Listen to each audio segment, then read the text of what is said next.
Bienvenue dans Feu de connaissance, le podcast qui éclaire les arcanes de la connaissance administrative à travers l'actualité. Vendredi 22 décembre, les députés de gauche ont officiellement saisi le Conseil constitutionnel pour contester la totalité de la loi immigration, estimant qu'un nombre important d'articles sont contraires aux principes constitutionnels. Feu de connaissance s'est donc posé plusieurs questions. Quel est le rôle du Conseil constitutionnel ? De qui est-il composé et qui peut le saisir ? Le Conseil constitutionnel a été institué par la Constitution de la Ve République le 4 octobre 1958. Il a 3 missions principales. Tout d'abord, il est juge de la constitutionnalité des lois, des traités internationaux et des règlements de l'Assemblée nationale et du Sénat.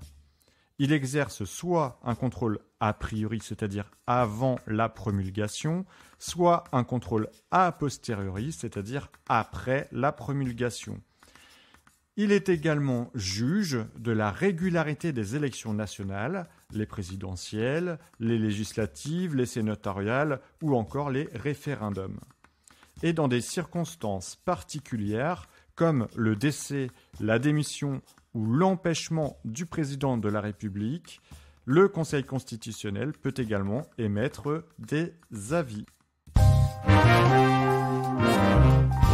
Il est composé de 9 membres nommés pour 9 ans. Les membres sont désignés par le président de la République et les présidents des assemblées parlementaires, c'est-à-dire l'Assemblée nationale et le Sénat.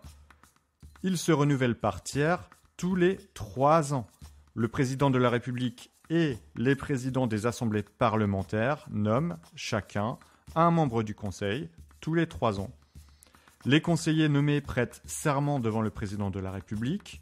À noter que les anciens présidents de la République font partie de droit du Conseil constitutionnel. Aucune qualification d'âge ou de profession n'est requise pour devenir membre de ce Conseil.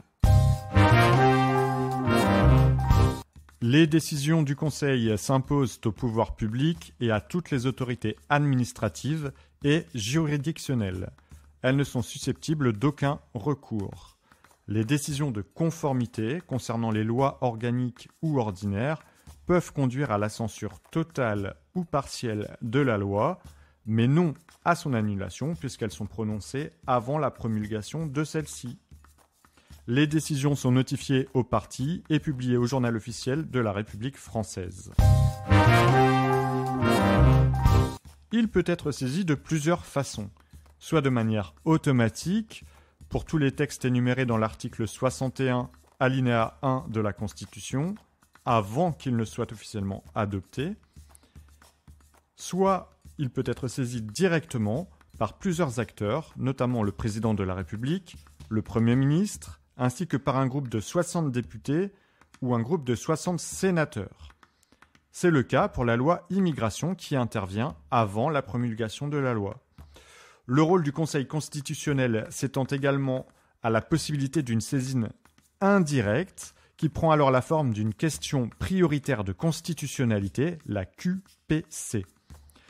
Tout individu qui a un intérêt légitime peut soumettre une QPC pour contester une loi après sa promulgation s'il considère qu'elle viole les droits et les libertés protégés par la Constitution.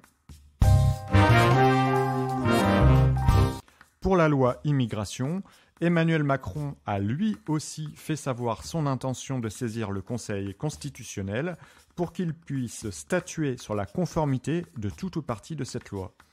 Le Conseil dispose maintenant d'un maximum d'1 mois pour statuer.